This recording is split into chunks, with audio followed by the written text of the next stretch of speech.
Trump set conditions for NATO countries to impose sanctions against Russia. Powerful air defense. Kit Kellogg and Prince Harry have left Kyiv. This and more. Watch the OTSN broadcast on YouTube right now. I'm Marichka Padok. Be sure to comment on what you found most interesting. The situation in the city of Kupiansk in the Kharkiv region is under the control of the armed forces of Ukraine. The gas pipeline that the Russians are allegedly trying to reach does not lead directly to the city of Kupiansk. This information is being disseminated by the General Staff of the Armed Forces of Ukraine. The evening before, the analytical portal Deep State reported that the occupiers were through a gas pipe. With a length of 4 kilometers from Lyman, the first in the literal sense, they climbed to Radkivka, a few kilometers from Kupianskaya. The national headquarters claims that 3 to 4 gas pipeline lines have already been damaged and flooded. The exit from the fourth is under the control of the defense forces. In Kupiansk itself, a counter-sabotage operation is being conducted around the city. Search and strike actions. President Zelensky. Meanwhile, after the report from Commander-in-Chief Sikorsky, he announced that the Russian offensive operation in the Sumy region has been thwarted by the defense forces. Fighting continues in the border regions. According to fresh data from the General Staff, there were 183 combat clashes on the front line over the past day. 8 Shaheds in just a few hours of operation. That's how many enemy targets were destroyed by just one air defense crew in the Kyiv region. This happened during one of the largest Russian attacks on the capital. Even using a Soviet-era Tunguska anti-aircraft system, the crew performed with maximum efficiency, as they told TSN correspondent Yulia Kirienko. What are the Russians coming up with to counter our air defense? Are they succeeding? And what are the air defense forces doing now to prevent hundreds of Russian attack drones from reaching Ukrainian cities and villages? Find out more in the following report. Far from urban areas, closer to the routes where Shaheds approach, a Ukrainian air defense combat vehicle heads out on duty. Even during the day in the Kyiv region, the air raid siren sounds, so the crew prepares to intercept targets. There have been too many of them lately. You could say they've lost their fear. The vehicle raises its radar. It looks as if it's spreading its wings. Right now, our targets are coming in a bit evenly. All 8 missiles are loaded, plus there's extra ammo in the cannon. That's enough to shoot down both Shaheds and missiles. This crew destroyed 8 Shaheds in just one combat shift. Here, in these shots, you can see their work against several targets, and a third of them were rockets. A record achievement for these air defense fighters. They say they had to reload the vehicle right in the middle of action. Missiles had to be brought in several times. Interestingly, despite the wide variety of foreign equipment in our air defense forces, it is the Tunguska combat vehicle, which dates back to before Ukraine's independence, that is best at intercepting Russian Shaheds. At altitude and 5 kilometers. Yes, Russian Shaheds only recently started flying at high altitudes, but they've already become unreachable for some types of weapons that used to be able to catch them. 2 Shaheds are flying. One is flying at 3 kilometers, the other at 1 kilometer. So the kilometer is empty. He just takes all the attention and the other one flies by. Tunguska. The enemy can withstand this change in tactics for now, the fighters say. Even when not one mine is flying, but a whole flock, it doesn't let you down. Sometimes 2 targets will fly side by side, and in these situations, we can actually destroy both of them at once. We work them over, shoot down more than half, but still, you can't shoot them all down in time because they're coming in from every direction. This missile and anti-aircraft system has a foreign counterpart, the German Gepard anti-aircraft gun. It also works to protect the Ukrainian sky. But the Tunguska commander says even though this one is old, it means it's reliable. Because it can lock onto targets at altitudes that not all foreign equipment can handle. There are many targets that the Gepard can't see, but this machine can. When the target comes close to the shell and the shells are proximity fused, they carefully explode right at the target and hit it with shrapnel. The Russians' tactics have changed over the past few months. In addition to swarms of Shaheds that they launch simultaneously, there are also many decoys, the soldiers say. They simply distract our air defense, even though they don't carry any explosives. Moreover, they enter Ukrainian territory at high altitude, where they are not easily reached by the main means of defense. They used to fly along a single trajectory, but now they fly separately in random patterns, approaching from all directions from every side. But as they approach the target, they fly as low as possible so as not to be detected by Ukraine's radar systems. However, the defense forces have found a solution: interceptor drones that shoot down up to half of enemy targets right at the border. When it started to be 400 plus and now even 500 plus, it's no longer a surprise for us. They help a lot, especially closer to the border. There are 2 Artems working in the crew of this combat vehicle. Here is the spot for the next Shahed. Or for a missile. Both are from Shostka. They joined the unit together back in 2022. They met on the bus that was taking them from the military enlistment office to training. One of them came back from abroad where he was working just to join the military. I knew exactly why I was going. Because there was a war going on. My city was surrounded. There was nothing to eat at home. And at that time, the city was absolutely starving, really. So I decided I would go. Do you regret it now? No. The other one, as soon as the occupiers retreated from Shostka. Over the years of war, both have hundreds of downed targets to their credit. However, this crew has something else. There are moments when they see a target but don't fire at it in order to save lives. We look at which direction we can operate in. Sometimes, even if this drone flies by, we already understand that even though it wasn't in the strike zone, we have no right to shoot there because there are houses and civilians. But this is rare because the air defense fighters do everything possible to destroy the enemy target as far away from residential areas as possible before the drones reach our cities. Yulia Kirienko, Andriy Romanok, Victoria Pismena, TSN -1-1-1-1. Once again, he shifted the responsibility onto the Europeans. Donald Trump is ready to impose sanctions against Russia, but only after all NATO countries do so first. He wrote about this on his social network, Truth Social. The US president stated that the alliance must act decisively and should refuse to import Russian oil, and also to impose tariffs of 50 to 100% on goods from China, because it is Beijing that has a strong influence on Russia. Trump also emphasized that the war in Ukraine is not his war, this is a quote, but Biden's and Zelensky's. And he called on NATO to make decisions quickly in order to stop further casualties. At least 3 people were killed and 6 injured as a result of today's shelling of Kostiantynivka, according to the Odesa Regional Military Administration. Since early morning, the city has been under enemy artillery fire and airstrikes have caused damage. An administrative building, numerous private houses and apartment blocks have been damaged.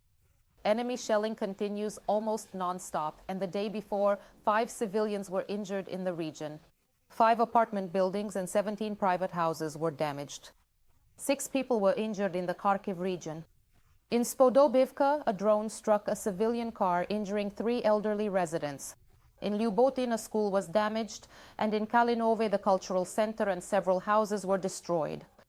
2 women also experienced acute stress reactions. In the Kupiansk and Izium districts, residential buildings were damaged and fires broke out.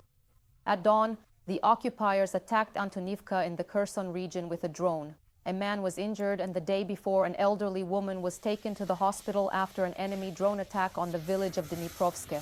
In Kherson, after a drone strike, 2 men required hospitalization. The war criminals also shelled the city with artillery, damaging an apartment building and 6 private houses. There are also casualties in the Sumy region. A man was injured in the Mykolaievska village community when a truck was hit by a strike drone. In Sumy, drones set fire to an industrial zone and killed a man. In total, the Russians struck the region 100 times in one day. 20 glide bombs and 40 different drones targeted cities and villages. 8 private houses were destroyed and the same number were damaged. 45 cars were damaged. 2 people were injured in Dnipropetrovsk region. The occupiers hit Sinelnikivsky district with glide bombs, setting fire to a private house, a combine harvester, and an administrative building. Meanwhile, Nikopol was attacked with FPV drones and artillery, damaging 3 apartment buildings and a church. In Sumy region, 2 women were evacuated and police took 12 of their pets out of the border area from the Myropil community. People with their animals, under heavy enemy fire, barely managed to wait for rescue. A rescue group called the White Angels arrived for them with an evacuation bus provided by volunteers. Near the house, police discovered an unexploded mortar shell that could have detonated at any moment. In addition, there was a threat of Russian shelling. The villagers were evacuated along with all their belongings, mostly cats and dogs. In the footage of the rescue operation, you can see a law enforcement officer literally carrying an elderly woman in his arms to the vehicle and just as carefully helping her out of it. A dressing for borscht, a bottle and grist, and a gift for my wife Meghan. Prince Harry brought this present with him from Kyiv after his first trip to the Ukrainian capital. At the Duke's station in Sasikskoye, they arranged a warm reception. Restaurateur leads Yevhen Klopotenko. The princes were presented with a dressing for borscht by Ivana Popereshnyuk, the founder of the charitable project Team of Wizards, a brass decoration in the shape of a tomato in a small jug made of opishnya clay. This is a gift for Harry's wife, Meghan. And from restaurateur Harry Didkovska, Harry received a bottle of champagne, which was raffled off by the guests at her establishment. The money from that auction was donated to a Ukrainian hospital. In Kyiv, Princess Diana's younger son had a busy day. At Independence Square, Harry visited the memorial to fallen soldiers. The prince also visited the site of one of the largest missile strikes in Kyiv, where the Russians destroyed half of a building. Harry saw with his own eyes the aftermath of a missile attack on the government building. And the Duke, who himself served in the military, met with nearly 500 Ukrainian defenders. He answered their questions and in particular stated that he wants to do everything possible to help the recovery of veterans of the war for independence. A video of Harry's informal conversation also appeared online. In particular, he congratulated veteran Ivan and his fiancée Solomia on their wedding, which they are celebrating today. Are you also getting married tomorrow? Yes. Are you also getting married tomorrow, just like me? Yes, that's right. Do you always have weddings on weekends? Well, not always. How long have you known each other? 9 years? 9 years? And she said yes? Yes. And do you see the t-shirt? Yes. This week, numerous foreign delegations visited Kyiv from the United States and Finland to France, as well as representatives from other countries. All efforts are united to achieve a just peace in Ukraine. Why does Volodymyr Zelensky want Trump's representative Keith Kellogg to appear in Kyiv as often as possible? More on this from TSN correspondent Olena Matsiutska. The summit of First Ladies and Gentlemen has started in Kyiv for the 5th time. Distinguished guests from 6 countries have arrived in the capital. In the civilized world, the spouses of state leaders are not just a shadow, but have a mission in humanitarian matters. Therefore, the theme of this summit is education. In times of war, participants say, it is one of the keys to the nation's survival. The right to education, the right to go to school, the right to attend university, the right to develop. Unfortunately, we also have to do this now. We have to physically protect it every day. I'm simply amazed at how you are coping with such a difficult situation. Yes, it's important for children to be supported. It was in Kyiv that Olli Stubb, the president of Finland, briefly met with his wife. He and Volodymyr Zelensky held talks on European security and integration, transatlantic and sanctions pressure on Russia, and steps toward lasting peace. Security in Europe can only be the result of undoubtedly joint actions, actions by Europeans, cooperation between Europe and global players, primarily with America. We are working together for this, and in my opinion, quite effectively. It is absolutely clear that Ukraine bears the greatest responsibility for its own security. No one denies this, but together with the United States, a coalition of willing countries is supporting Ukraine in strengthening deterrence against possible new threats. Attacks, and undoubtedly Russia, in my opinion, underestimates the unity of these measures. And also on Thursday, the special representative of the US President Keith Kellogg arrived in the capital. The visit of Trump's special representative took place against the backdrop of rising tensions in the Eastern European region. The President of Ukraine and Keith Kellogg discussed steps to achieve peace and security guarantees for Ukraine. Keith Kellogg himself. Since his previous visit, Ukrainians have jokingly called him the main air defense of the capital, the dome over Ukraine, and the guarantor of a peaceful sleep. President Zelensky even stated that he could grant General Kellogg citizenship if his presence in Ukraine would prompt Russia to cease fire. Every time you are here, when you are in Kyiv, under Kellogg, the people of Kyiv are able to definitely get a bit more sleep.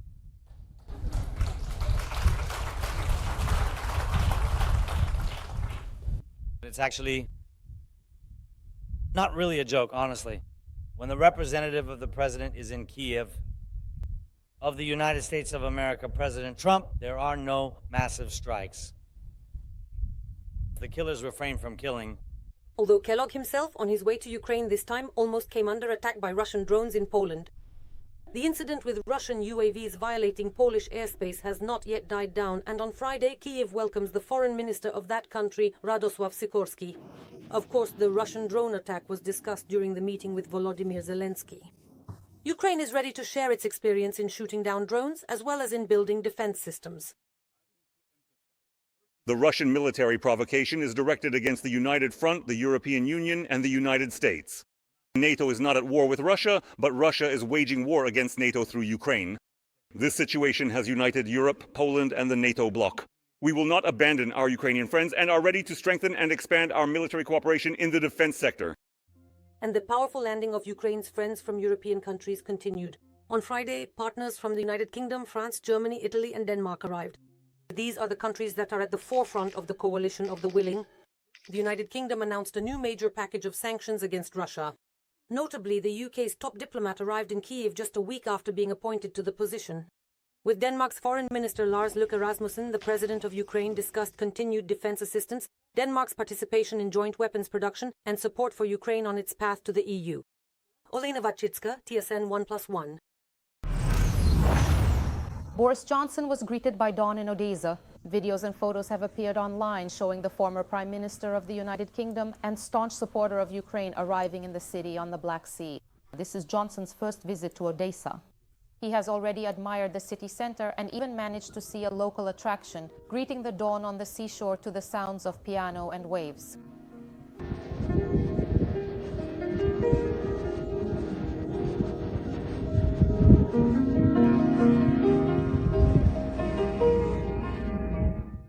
How do you perceive the figure of Boris Johnson? Are you happy about his visits to Ukraine?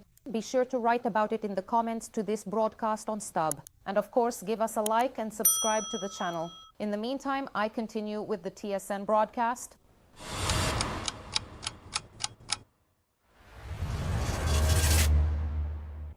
A historic decision. The UN General Assembly supported the creation of Palestine. 142 countries voted in favor of the New York Declaration. It provides for the division of Palestine into Israeli and Arab states. Among those who supported the document were in particular Ukraine and Russia. 10 countries voted against the resolution, including Israel, the United States, Argentina, Hungary, and others. The resolution was initiated by France and Saudi Arabia. The New York Declaration also calls for the disarmament of the terrorist group Hamas and its exclusion from governance in the enclave. It also addresses the normalization of relations between Israel and Arab countries, as well as the provision to Palestine of security guarantees. At the same time, the document condemns the terrorist attack by Hamas on Israel on October 7, 2023, as well as Israel's attacks on civilians in Gaza and the blockade and famine that have caused a devastating humanitarian catastrophe and a protection crisis. End of quote. The declaration stipulates that the Palestinian administration will govern and control all Palestinian territory, and after a ceasefire in Gaza, a transitional administrative committee will be immediately established under its auspices. Israel sharply condemned the decision of the UN General Assembly, calling it disgraceful. Meanwhile, the deputy head of the Palestinian National Authority, Hussein al-Sheikh, wrote on social network X about, I quote, an important step towards ending the occupation. Payments are only for those who work legally, earn at least half of the minimum wage, and whose children attend a Polish school. These are the new rules for receiving assistance from the Polish government for Ukrainian refugees adopted by the Polish Sejm. An exception will be made only for people with disabilities. For the rest of the Ukrainian refugees, the Polish authorities will check every month whether the recipients of assistance are working and whether they have left. Left Poland, that is. If they have left or are not working, the payments will be stopped. There will also be restrictions on Ukrainians' ability to receive medical care. At the same time, it has extended the legal status of Ukrainian stay until March 4, 2026, in accordance with the decision of the EU Council.